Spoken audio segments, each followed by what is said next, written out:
YouTube এখন শুধু বিনোদনের মাধ্যম নয়, চাষাবাদ, উদ্যোক্তা হওয়া কিংবা নতুন কিছু শেখার অন্যতম বড় মাধ্যম হয়ে উঠেছে।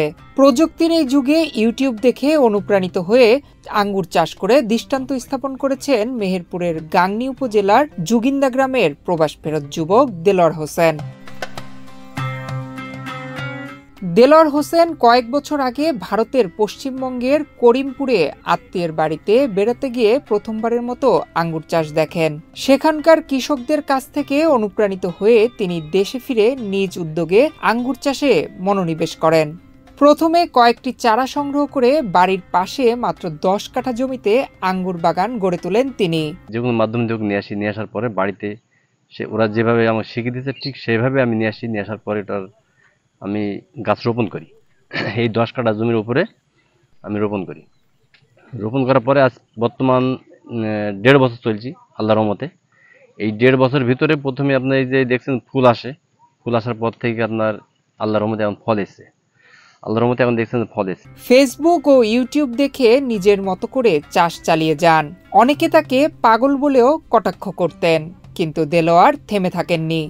বর্তমানে বাগান করতে প্রায় 1.5 লাখ টাকা খরচ হয়েছে এবং এবার তিনি 5 থেকে 6 লাখ টাকার আঙ্গুর বিক্রির আশা করছেন। ইউটিউবের মাধ্যমে আমি আঙ্গুর চাষে যে কত 100-র ভিতরে 100 সহজে পেয়েছি। মানে ইউটিউবে মানে কিভাবে আপনার কীটনাশক দিতে হবে, কিভাবে জমিতে আপনার সার দিতে হবে, কিভাবে আপনাকে মানে এই নেটগুলো দিতে হবে। ইউটিউবে আপনার এই A to Z থেকে যত রকমের পরিচর্যা আপনার সমস্ত সব শেখায় ইউটিউবে। আল্লাহর রহমতে তেমন ইউটিউবে খুব ভালো আর কি। সফল হওয়ার পর দেলোয়ারের আঙ্গুর বাগান দেখতে বিভিন্ন এলাকা থেকে মানুষ ছুটে আসছেন। তারা ফল দেখে মুগ্ধ হয়ে চারা সংগ্রহ করছেন। আঙ্গুর বাগান কোনোদিন দেখি না, কিন্তু এই প্রথম দেখলাম এবং ভালোই লাগছে। এবং আমি আঙ্গুর চারা নেওয়ার জন্য এসেছি আর কি, যে নিজে একটু উপলব্ধ হয়ে একটু আঙ্গুর চারা নেব, 2-1টা নিব। এটা যদি লাভবান হয়, যদি এই ফসল করি, তাহলে আমরাও সামনে চেষ্টা করব যে নেওয়ার জন্য, করার জন্য চেষ্টা করব। এখানে আঙ্গুর বাগানের নাম শুনে আমি আঙ্গুর বাগান দেখতে এসেছি। দেখলাম আঙ্গুর চাষ করেছে, আঙ্গুর হয়েছে বাগান, আলহামদুলিল্লাহ খুব ভালো হয়েছে। তো আমি চেষ্টা করি যে আমার নিজের বাড়িতেও লাগাবো আর কি। ছেলের এমন সাফল্যে খুশি দেলোয়ারের বাবা জালাল উদ্দিন খা। আঙ্গুর চাষে দেলোয়ারকে সহযোগিতা করছেন তার বাবা। আমার ছেলে বিদেশে ছিল 4-5 বছর থাকার পর ওখান থেকে আঙ্গুর চাষ দেখেছে। দেখার পরে যে দেশে নিয়ে এসে কিভাবে করবো এই টেনশনে ও ঘুরে মাথার ভেতরে ইউটিউবে দেখে, নানান রকম সেই টিভি দেখে, দেখি চারা সে কত কষ্ট করি সেই ম্যানেজ করিয়ে তারপরে সেই চারা লাগি। আল্লাহর রহমতে বাগানে ফল ভালোই এসছে। উপজেলা কৃষি অফিসারের পাশাপাশি কৃষি নিয়ে কাজ করা বেসরকারি প্রতিষ্ঠান বায়ার ক্রপ সায়েন্সও এগিয়ে এসেছে। দেলোয়ার হোসেনের ফলন দেখে তারা মুগ্ধ। তার বাগান থেকে শিক্ষা নিয়ে অন্য কৃষকদের আঙ্গুর চাষে সহযোগিতা করার কথা বললেন প্রতিষ্ঠানটির মাঠ কর্মকর্তা।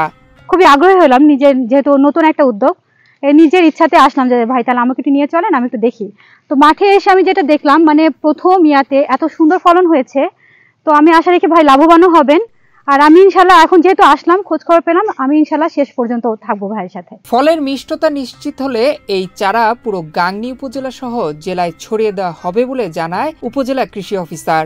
কিভাবে আরো ভালো করা যায় সেই পরামর্শও দিচ্ছেন তারা। তো কৃষক প্রাথমিকভাবে যেহেতু তার নিজ প্রচেষ্টা এগুলো শুরু করেছে, আমরা কৃষি অধিদপ্তর সার্বক্ষণিক তার সাথে যোগাযোগ রাখছি। রাখার পরে তার জন্য যে প্রয়োজনীয় যে দিক নির্দেশনাগুলো আমরা উপসহকারী কৃষি কর্মকর্তার মাধ্যমে এবং আমরাও স্থলে যে এই পরামর্শগুলো দিব। আশা করি তার ফলন থেকে আমরা যদি কাঙ্ক্ষিত ফলন পাই এবং আঙ্গুরের যদি মিষ্টতা পাই, তাহলে আমরা পুরো গাংনী উপজেলাতে এটা ছড়াই দিতে সক্ষম। দেলোয়ারকে দেখে উদ্বুদ্ধ হয়ে অন্যান্য কৃষকরা যারা আঙ্গুর চাষ করবেন তাদেরকেও কৃষি অফিসের পক্ষ থেকে সহায়তা করা হবে। নয়ন বিশ্বাস, বাংলাদেশ প্রতিদিন।